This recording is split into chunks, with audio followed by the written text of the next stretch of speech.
King Charles bestowed new title as he and Camilla wave goodbye to Samoa and head home. The King and Queen have marked the final day of their 9-day tour to Australia and Samoa. King Charles and Queen Camilla waved from the steps of a Royal Australian Air Force jet as they bade farewell to Samoa after a successful 4-day state visit. Charles, 75, and Camilla, 77, visited Siumu Village earlier on Saturday morning for a farewell ceremony, and were greeted with the same wet conditions they arrived in Sydney 8 days earlier. Their Majesties arrived at Faleolo VIP Terminal, in a motorcade and briefly greeted the Deputy Prime Minister of Samoa, the Minister for Environment and Police Commissioner while sheltering under umbrellas. Hello viewers, please remember to subscribe and click on the notifications bell icon, so you will be notified whenever we upload new cookies about the British royal family. The Queen cautiously made her way up the steps first and turned to wave before heading in the dry. A few minutes later the King boarded the aircraft, after being joined by the Queen to wave to those gathered below. Earlier on Saturday, the King said he will always remain devoted to this part of the world as he said farewell to Samoa. Visiting a village twinned with the UK for the Commonwealth Heads of Government meeting, CHOGM, Charles was honoured with the chiefly title of Toiga, o Tumua by the village's High Chief, as he and Camilla were presented with sacred kava in coconut shells with straws. "May God bless this kava," the King said as he lifted the cup and drank. The chief told Charles, "Your papa, Prince Philip, was here, so thank you for making the time. Your royal visit has lifted our house." Villages around the Samoan capital Apia are twinned with each of the 56 member states of the Commonwealth, flying the flags of the countries they have adopted, with street furniture painted in the national colours.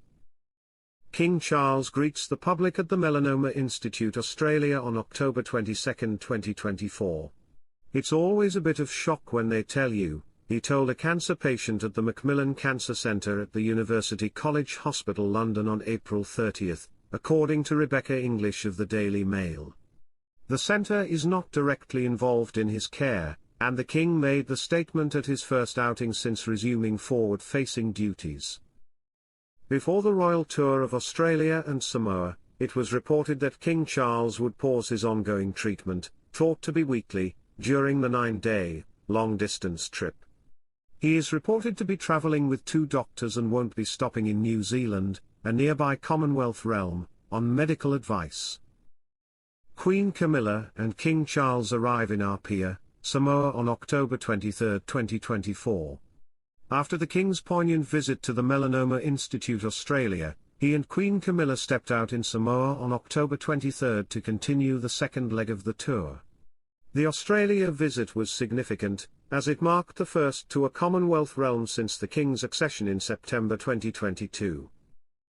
They continued to Samoa for the biennial Commonwealth Heads of Government meeting, CHOGM, which will be the King's first time attending the summit, as the head of the Commonwealth.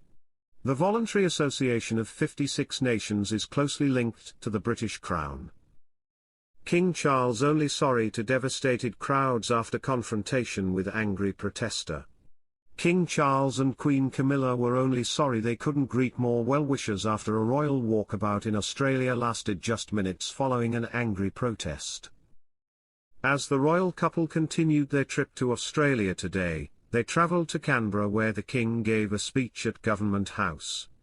However, after his speech a furious Indigenous politician confronted the royal couple, and approached the stage as dumbfounded MPs and guests stood by, shouting "You are not my king." Yelling at the King and Queen as royal protection officers attempted to lead her out of the building, Senator Lydia Thorpe said, "You committed genocide against our people. Give us our land back, give us back what you stole from us. Our bones, our skulls, our babies, our people. You destroyed our lands, give us a treaty, we want a treaty in the country, you are a genocidalist. This is not your land, this is not your land, you are not my king, you are not our king." She was also heard shouting "Not my king" and "FK the colony" as she was led out. After the incident, a planned walkabout took place outside the Parliament building, where dozens of well-wishers had been waiting in the blazing Canberra sunshine since 8 a.m. to catch a glimpse of the King and Queen. However, the meet and greet only last a few minutes, with some left devastated after the royals spent less than 10 minutes saying hello to the crowds. However, a palace source denied it had been cut short due to the commotion inside the chamber and said the schedule had been running 15 minutes over, with their Majesties sorry they couldn't greet everyone. They explained, their Majesties were deeply touched by seeing and hearing the very many thousands who'd turned out to support them, and are only sorry they didn't have a chance to stop and talk to every single one. The warmth and scale of the reception was truly awesome.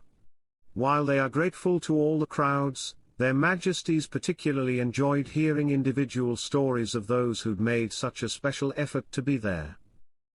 King Charles and Queen Camilla touched down in Australia after a grueling 24-hour journey. The King and Queen have arrived at Sydney Airport, where they received a warm welcome from officials despite the deluge of rain.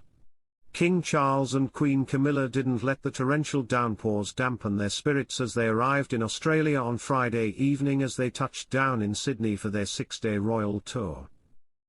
The 75-year-old monarch clutched an umbrella as he led the way down the airplane's steps in slippy conditions, turning to check his wife was okay, as she followed tentatively behind.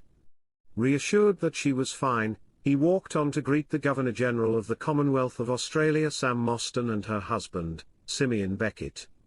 Just an hour before their plane touched down, the heavens opened, deluging the runway. The heavy downpours only just abated in time for their Majesties' arrival. The warmth and scale of the reception was truly awesome. While they are grateful to all the crowds, their Majesties particularly enjoyed hearing individual stories of those who'd made such a special effort to be there. While visiting the Melanoma Institute Australia, the King also met Adam Brown, who is a patient of Long's, to hear about his cancer treatment experience. The Sovereign was shown one of Brown's scans, and Long, who won the Australian of the Year award with Scoiler for their strides to save lives from skin cancer, explained the steps of treatment following a melanoma diagnosis. King Charles asked Brown, "The treatment isn't too bad, the immunotherapy?" And the patient said he'd had minimal side effects, ITV reported. "Fantastic. Brilliant. I'm so glad," King Charles said. In February, Buckingham Palace announced that the King was diagnosed with an undisclosed form of cancer and began treatment. The news came after the palace announced the King was treated for a benign enlarged prostate in January. Thanks for watching. Please don't forget to like this video and drop comments, and most importantly don't forget to subscribe and hit the notification bell so you don't miss anything.